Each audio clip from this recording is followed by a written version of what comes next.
আমার নাম শামিমা। শামিমা, বয়স কত? বয়স এখন 27 ইয়ার্স। ওকে, জন্ম জেলা? জন্ম পুরান ঢাকায়। পুরান ঢাকাতে আপনার জন্ম? হ্যাঁ, পুরান ঢাকাতেই আমার ফ্যামিলি। তার মানে আপনি ঢাকাইয়া কুট্টি যেটাকে বলে বলতে পারেন এরকমই। আচ্ছা, পুরান ঢাকার ভাষা পারেন? হ্যাঁ, বিয়ে যেদিন হলো, বিয়ের রাতের কথাটা কি বলবো? নিশ্চয়ই।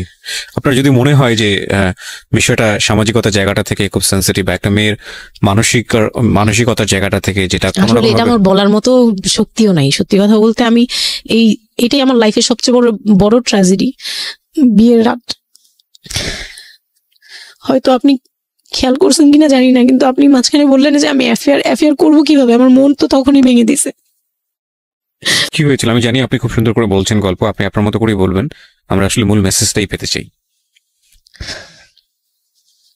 লোকটা হচ্ছে সামাজিকভাবে সবার কাছে খুব ভালো, সবার কাছে ভালো বলতে মানে গলিতে বা এলাকায় কিছু করে না, সেই এলাকায় খুব ভালো, ব্যবসা করে, খুব সহজ সরল ভাবে দোকানে যাচ্ছে, আসতেছে, খাচ্ছে, ঘুমাচ্ছে, নর্মাল। আমার সাথে যেদিন বিয়ে হলো সেদিন খুব বৃষ্টি। তো আমার তো ওই একদিনে আমার ভাবির রুমে, ওই দিনে আমি তার রূপ দেখে ফেলছি। তো তখন থেকে আমার তাকে দেখলে মানে গা শিউরে উঠতো, যে মনে হতো যে ভয়ঙ্কর একটা কিছু করবে।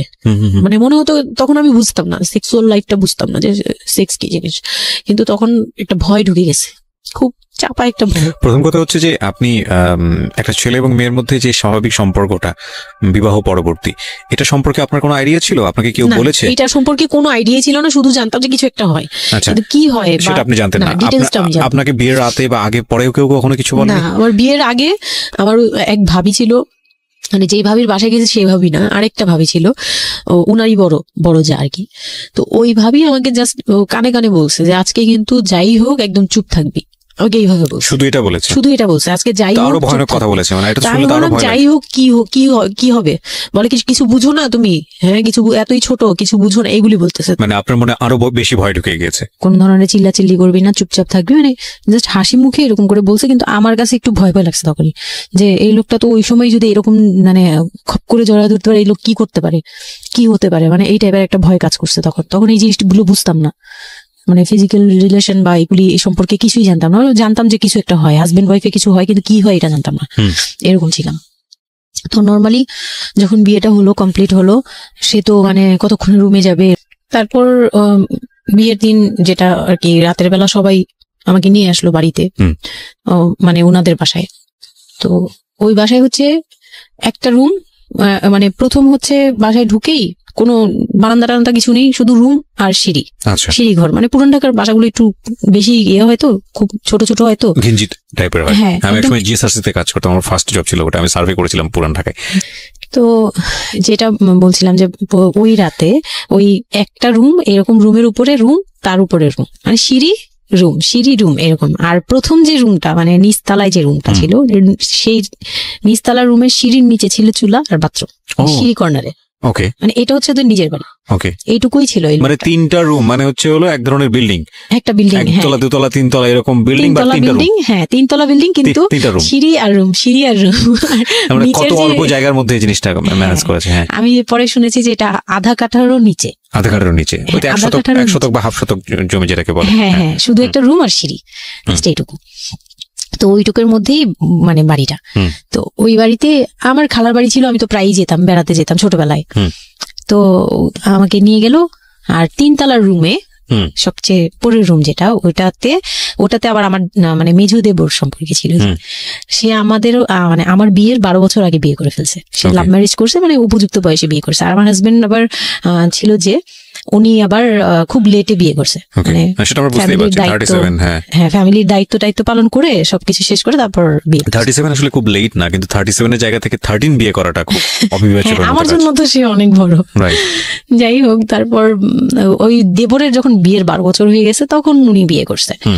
আর তো ওই মেজো ভাইয়া যে ছিলেন, তো মেজো ভাইয়ার রুমটা ছিল 3তলায়, আমি ওখানেই আমার বাসর ঘরটা করা হয়েছিল আর কি। তো ফুল টুল তেমন ভালো আনা হয়নি, সে খুব রাগারাগি করছে। ছোট ভাই যারা ছিল এলাকার ছোট ভাইটাই, ওদের সাথে খুব রাগারাগি করছে আমার হাজবেন্ড যে ছিলেন। এটা কোনো ঘর সাজানো হলো এই সেই বলে চলে, এখন তোমরা বের হো, অনেক হয়েছে, এখন তোমরা যাও, মানে খুব রাগারাগি করতেছে। তো আমি রাগ দেখে আরো ভয় পেয়ে গেছি, প্রথম রাত, তারপর আবার আমি মানে এই অবস্থায় আসছি, বউ হয়ে আসছি, আমার শরীরে ভারী গহনা শাড়ি টাড়ি, মানে আমি এগুলোর ওজন নিতে পারছি না। 4-5 ঘন্টা হয়ে গেছে আমাকে এগুলো পরায় রাখা হয়েছে, ভারী মেকআপ দেওয়া হয়েছে, আমি এগুলো কখনো ইউজ করিনি ফার্স্ট লাইফে। মানে আমি দেবীর মতো সেজে বসে আছি, এরকম একটা ইয়ে। তো খুব ভয় ভয়েও কাজ করছে, নার্ভাসনেস। তারপর এখন কি হবে, সবাই বের হয়ে গেলে কি হবে, এটা একটা টেনশন। আর শুধু মানে কেমন কেমন জানি একটা ফিল। তারপর উনি আমাকে আমি তখন শাড়ি টাড়ি পরা, গহনা পরা, তো খুব নর্মালি সবাই চলে গেল পরে খুব নর্মালি আমাকে বলতেছে যে ড্রেসটা চেঞ্জ করো, শাড়িটা চেঞ্জ করো, গহনা টহনা চেঞ্জ করো। তো আমি আমার লাগেজ থেকে একটা 3 পিস নিলাম, ওই 3 পিসটা নিয়ে ওয়াশরুমে চলে গেলাম। ওয়াশরুম বলতে ওই যে উপরের রুমেই একটা ওয়াশরুম আছে, আর নিচের রুমে মানে উপরের রুমে তো আর সিঁড়ি ঘর নাই, সিঁড়ি ঘরটাতেই একটা ওয়াশরুম ছিল, ছোট্ট একটা টয়লেট ছিল। ওইটাতে গিয়ে আমি চেঞ্জ করলাম খুব কষ্টে, চেঞ্জ করে তারপর মুখের মেকআপ টেকআপ এগুলো ওয়াশ করে আসলাম।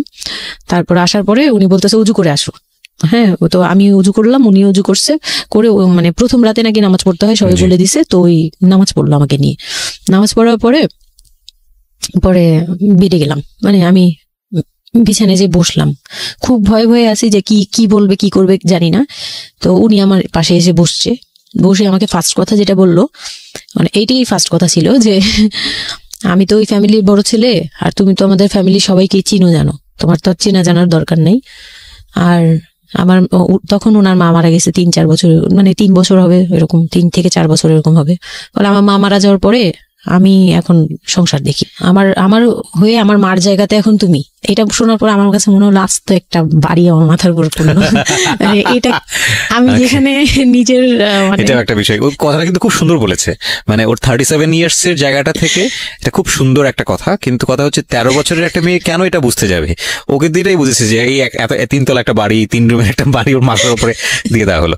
দেখুন, এই জিনিসটাই আমি আপনাদেরকে বোঝানোর চেষ্টা করছি যে আসলে সবকিছুর একটা বয়স থাকে। হ্যাঁ, এবং ছেলেটার জায়গা থেকে কিন্তু খুব সুন্দর নামাজ পড়েছে, বসছে, এখন পর্যন্ত আমাদের কাছে ভালোই লাগছে শুনতে। কিন্তু এটা আসলেই কেউ বুঝতে চাইবে? 13 বছরের মেয়েটাকে এই জিনিসটা বুঝতে চাইবে? এইটা বোঝাটা জরুরি ছিল। হ্যাঁ, তারপর উনি যেটা বলছে যে আমার ভাই বোন আছে, সবাই আমার ছোট, কিন্তু আমার তো প্রায় 10-12 বছরের বড়। ওনার যে 10-12 বছরের ছোট, সে আমার 12-13 বছরের বড়। মানে তাকে আমি ছোটবেলা থেকে এইভাবে দেখে অভ্যস্ত। তো এইগুলো চিন্তা ভাবনা, মানে ওই সময় তো আর এত কিছু কিন্তু ওনার ছোট ভাই বোন এগুলা, মানে ওনার কাছে তো এগুলো বাচ্চা এখনো, আর আমার কাছে তারা অনেক বড়। আমি তাদেরকে কি টেক কেয়ার করবো, তারা আমাকে করবে, মানে আমার এরকম একটা বিষয়টা তাই। হ্যাঁ, তো আমি চুপ হয়ে শুধু শুনছিলাম। ও আচ্ছা, মানে আমি কিছু বলার মতো ভাষাও পাচ্ছি না, বা আমি কি বলবো, আমার এখানে ডায়লগই কি ছিল, মানে আমি এরকম মনে হচ্ছে যে কেউ আমাকে একটা স্ক্রিপ্ট ধরাই দিত, আমি একটু দেখে আমাকে কেউ কিছু বলেও না, এই লোক কি বলতেছে। তো যাই হোক, এই কথাটার পরে মানে যখন উনি এটা বলার পরে বলতেছে যে তুমি, আমাদের একটা মানে রুলস আছে, বিয়ের পরে নাকি বাসর ঘরে নাকি কিছু দেয়, হাজবেন্ড ওয়াইফকে কিছু দেয়, তারপর নাকি টাচ করে, এরকম কিছু একটা। তো আমাকে বলতেছে যে তোমার কি আমার উপর কোনো দাবি আছে, মানে এইগুলো আমি জানতাম না, এগুলো আমি অনেক পরে গিয়ে শুনছি। এগুলো অনেক পরে গিয়ে জানছি যে এই সময় নাকি কিছু চাইতে হয়, মানে এই সময় যা চাইবে তাই দিতে হবে, এরকম কিছু একটা। তো এটাও আমাকে কেউ বলে দেয়নি। আমি ওই সময় একটা লসে পড়ে গেলাম না, এরকম মনে হচ্ছে এখন আর কি।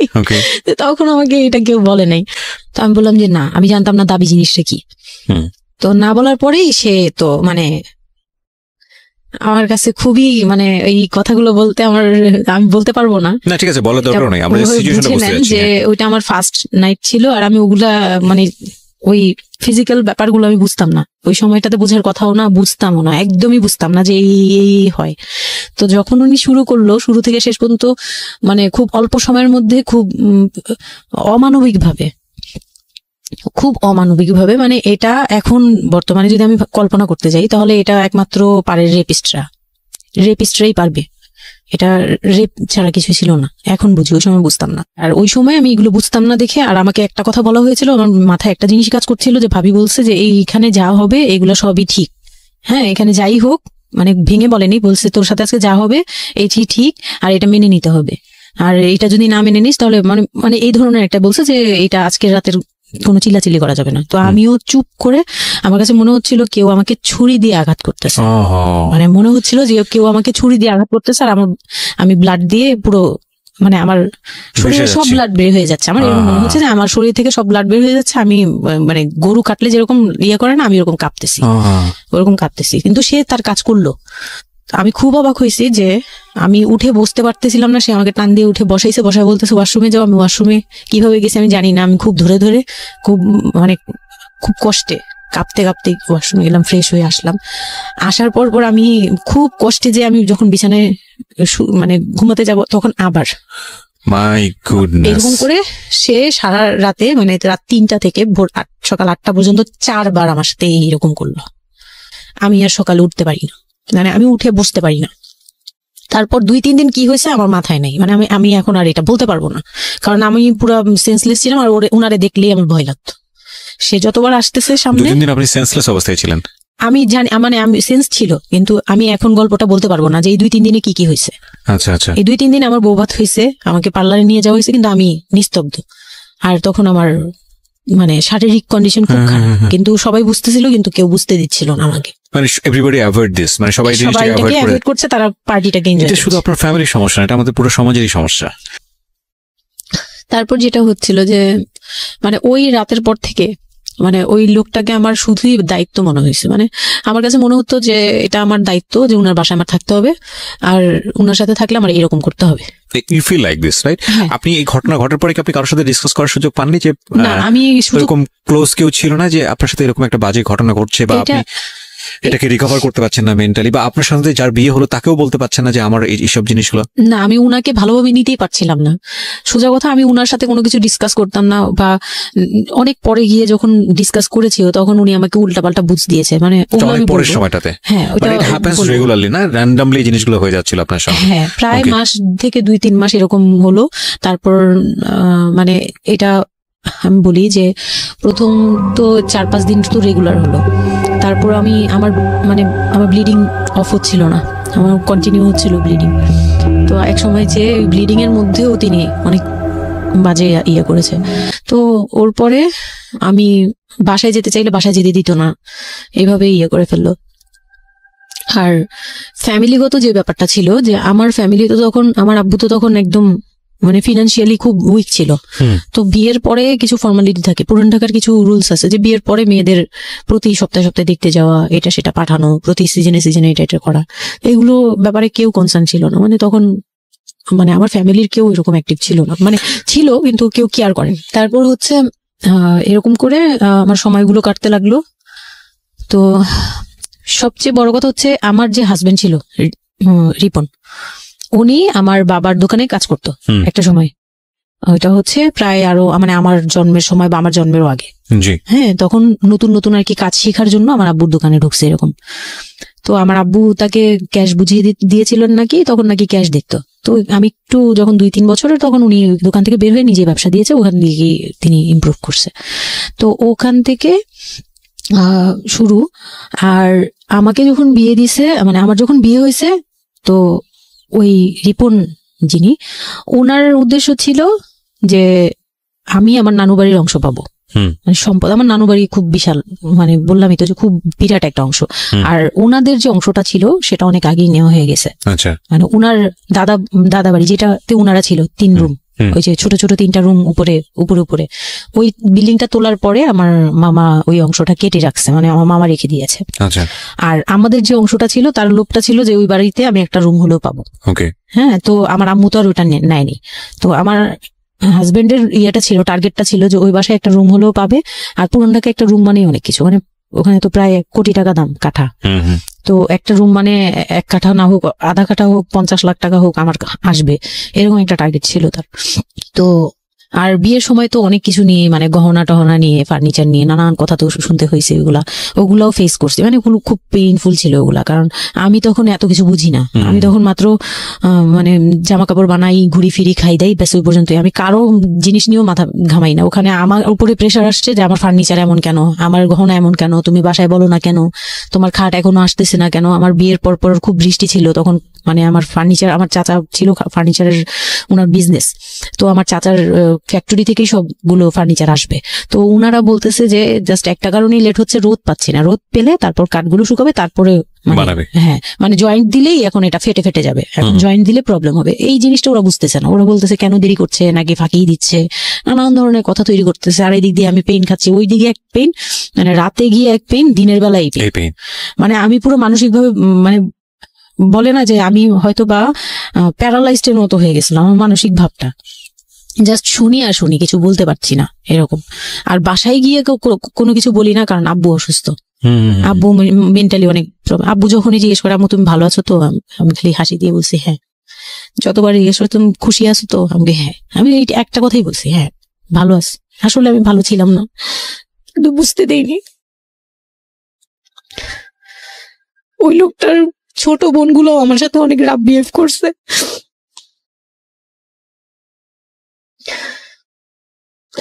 তো অনেক রুডলি আচরণ করেছে। আর উনার যে ছোট ভাইটা ছিল, মানে আমার যে মেজো ভাই যেটা আর কি, ওনার আগে যেটা বিয়ে করেছে, তো ওনার ওয়াইফ ছিল আমার অনেক বছরের বড়, কারণ তাদের বিয়ে হয়েছিল 12 বছর আগে। আমার বিয়ের 12 বছর আগে তার বিয়ে হয়েছিল। আমি যখন বাড়িতে বেড়াতে আসতাম তখন মানে ভাবি রাতে খাওয়া দাওয়া এরকম, আমি ভাবি বলেই ডাকতাম, কিন্তু সম্পর্কে আমি বড় যা। কিন্তু উনার প্রায় উনাকে আমাকে একসাথে কোথাও দেখলে কেউ বলতো যে তোমার মেয়েটা, মানে এভাবে বলতো। তো ওই দিক থেকে উনার একটু, এটা জেলাসি বলবো না, এটা হয় আসলে, এটা নর্মাল একটা ব্যাপার। কারণ একটা উনি অনেক এইজ হয়ে গেছিল, উনি নিজের জায়গা থেকে নিজেকে একটু দুর্বল মনে করতো।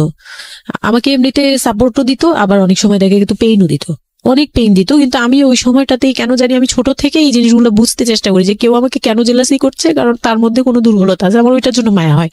আমার কখনো এটা মনে হয় না যে সে কেন জেলাসি করবে, আমি তার সাথে এখন কোচাকুচি করবো, মানে এই টাইপের মেন্টালিটি আসে না আমার। কেন জানি মনে হয় এই জায়গাটা যদি শুধরানো যেত, তাকে যদি একটু বোঝানো যেত আমি তাকে খুব ভালোবাসি বা আমি তাকে কিছু হেল্প করতে চাই, এরকম মনে হতো। তো ওই দিক থেকে আমি কিচ্ছু বলতাম না, কিন্তু সে আমাকে খুব পেইন দিত, কথাবার্তা এটা সেটা। উনি অনেক সিনিয়র পার্সন ছিল, তো কোনো গেস্ট আসলে আমাকে কিভাবে ছোট করবে, কিভাবে আমাকে অপমান করা যায়, কিভাবে কি দিয়ে, এগুলো নিয়ে সবসময় ইয়ে করতো।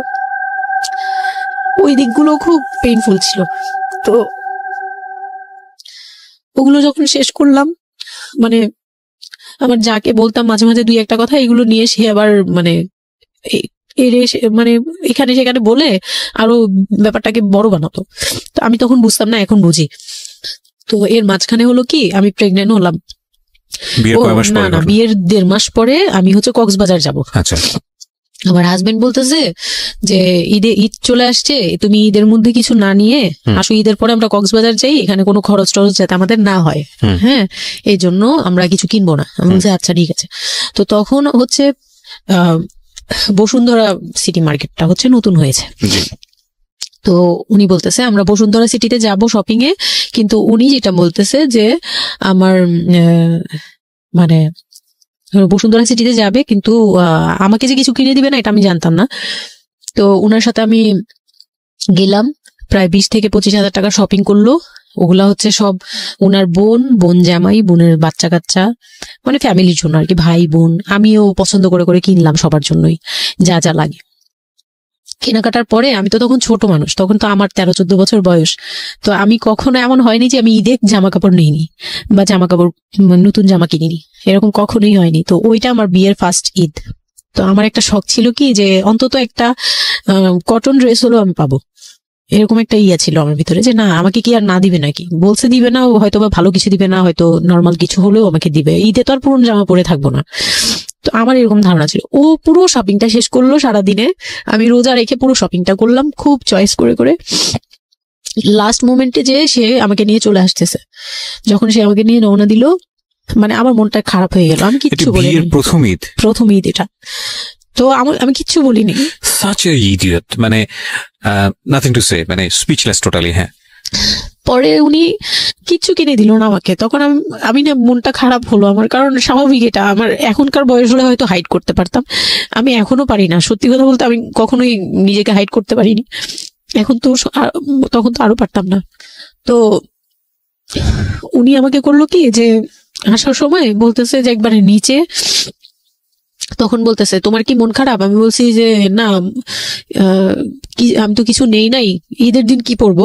তো বলতেছে তোমার তো অনেক ড্রেস নিয়ে আসছো, ওগুলা থেকেই পরো, ওগুলাই তো এখনো পুরোনো হয়নি, এখন দরকার কি আছে কেনার? বলে তারপরে চুড়ি দেখলো, চুড়ি দেখে আমাকে 2 মুঠ চুড়ি কিনে দিল 200 টাকা। এই ছিল আমার ঈদের মানে ফার্স্ট অ্যান্ড লাস্ট, এইটাই ছিল আমার শপিং, আর কোনো কিছু কিনে দেয়নি সে আমাকে। তো বাসায় আসলাম, বাসায় আসার পরে তার ভাই বোনরা বলতেছে যে সবার জন্য কিনছেন, ওর জন্য কিছু নেন নাই। সে আমাকে মানে তার ফ্যামিলি থেকে আমাকে সেভ করবে কি, সে আমাকে বরঞ্চ বলতেছে যে ওরে কি কিনে দিব, ওর বাসা থেকে আমারে কি দিছে যে আমি ওকে কিনে দিব। তখন আমি বুঝলাম যে ও আচ্ছা সে কিনে দেয়নি, সে কিনে দেয়নি। হ্যাঁ, তো আমি আর বাসায় কিন্তু কিছু বলিনি বা বাসায় যাইও নেই। এর মধ্যে বাসা থেকে আসলে সামর্থ্য কি ছিল আপনার ফ্যামিলিকে মানে কিনে দেওয়া হয়েছিল কি ঈদের প্রথম জামাইকে কিছু কিনে দেওয়া বা এরকম কোনো কিছু? হ্যাঁ, এটা করেছিল চান রাতে, একবারে লাস্টের দিকে শপিংটা হয়েছে তার আগে। তো সে এটা বলে ফেললো প্রায় 20 রোজার পরে এই ঘটনা আর কি। তো একবারে চাঁদ রাতের দিন আমার ভাই আর কি একটা পাঞ্জাবি গিফট করলো তাকে, আর সে আমাকে আর কিছুই দিল না। হ্যাঁ, সে ভাবতেছে যে আমি বুঝি বাসায় জানানোর পরে তখন এটা হ্যাঁ, তখন গিয়ে আরো খেপে গেল যে আমি নাকি বাসায় জানাইছি, তাকে ছোট করলাম এই জন্য। কিন্তু আসলে মানে সত্যি কথা বলতে যে আমি কিছুই বলি নাই, আমার মুখ দিয়ে তখন কথাই আসতো না। আমি ম্যানেজ কি করব, আমার তো কিছুই মাথায় থাকতো না তখন আমি তো পুরো মেন্টালি একটা ইয়েতে ছিলাম। তো আমার এমনও মনে হয়েছিল তখন, মানে মাসখানিক যে সে আমাকে ওই ফিজিক্যাল টর্চার গুলো করতো, তখন আমার এমনও মনে হয়েছিল যে আমি এক কাজ করি, বের হয়ে কোথাও চলে যাই, মানে অজানার উদ্দেশ্যে কোথাও চলে যাই। যদি আব্বুর এই অবস্থা না থাকতো হয়তো আমি করতাম এটা। সত্যি কথা বলতে একমাত্র আব্বুর কথাটা যখন মনে আসছে, চোখে ভাসছে যে আমার আব্বু তো মরে যাবে, তখন গিয়ে আর এটা করতে পারিনি, নয়তো ঠিকই আমি বের হয়ে যেতাম। তো ঈদ আসলো, ঈদের পরের দিন কক্সবাজারের উদ্দেশ্যে রওনা দিল। আর তার একটা অভ্যাস ছিল যে মানে সে কিছু দিলে বা করলে বা আমার জন্য যদি সে 2টা টাকাও খরচ করতো, এটা খুব হাইলাইট করতো, সবার সামনে তুলে ধরার জন্য চেষ্টা করতো। কক্সবাজার যাবে, সে খুব মানে ঢোল পিটাচ্ছে যে আমাকে নিয়ে কক্সবাজার যাচ্ছে, কিন্তু শপিং করে দেয়নি, এটা আবার হাইড করতেছে। আচ্ছা, যাই হোক, ওই সব বলতে গেলে শপিং এর টাকা সেভ করে আমাকে কক্সবাজার নিয়ে যাচ্ছে। তো গেলাম কক্সবাজারে, সেখানে গিয়ে আরেক ধাক্কা খেলাম যে কক্সবাজার যাওয়ার পরে প্রথম রাত মোটামুটি ভালো ছিলাম, পরের দিন সকালে সে আমার সাথে মানে এমন ভাবে মানে ফিজিক্যাল রিলেশন করতে চেয়েছে যেটা সম্পর্কে আমি অবগত ছিলাম না, মানে আমি জানতাম না যে এরকম কিছু হয়। তো এক সময় সে আমার হাত পা জোরাজোরি করে ধরে, মানে প্রায় হাত পা বাঁধার মতো জোরাজোরি করে সে আমার সাথে ওই রকম কিছু করতে চায়। তখন আমার মানে আমি খুব বাধা দেওয়ার পরে বা চিল্লাচিল্লি করার পরে সে আমার গায়েও হাত তুলে 2-3টা চট থাপ্পড় দেয়।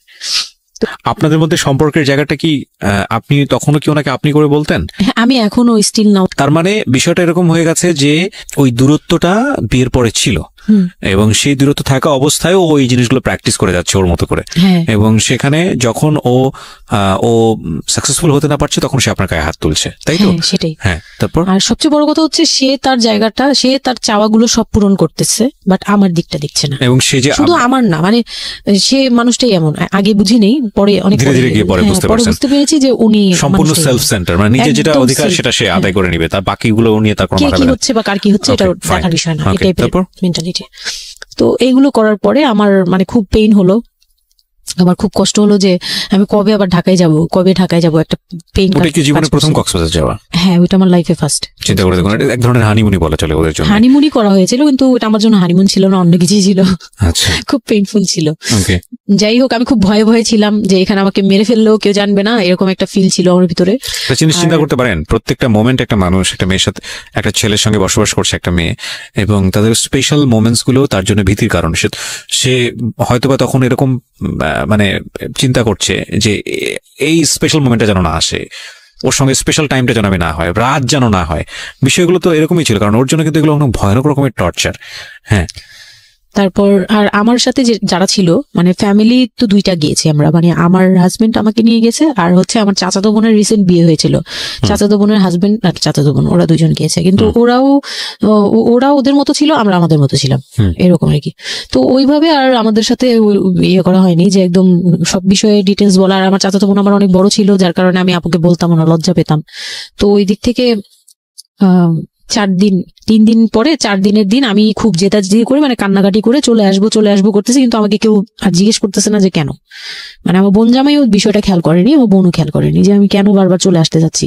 হ্যাঁ, এত সুন্দর একটা ওয়েদার, ওরা তো খুব এনজয় করছিল হয়তো, মানে আমি তাদের এনজয়মেন্টে বাধা দিলাম, এরকম আর কি। তো খুব কান্নাকাটি করে ওই রাতেই আমি চলে আসবো। আমি বলছি তোমরা সবাই থাকো, আমি চলে যাই, মানে এইভাবে কান্নাকাটি করছে। আমি থাকবোই না, আমি আর একটা রাত এখানে থাকবো না। আমার কাছে মনে হচ্ছে তাও এলাকার ভিতরে তো থাকবো, যাই হোক, কিন্তু এখন তো আমি বাইরে আছি, অনেক দূরে।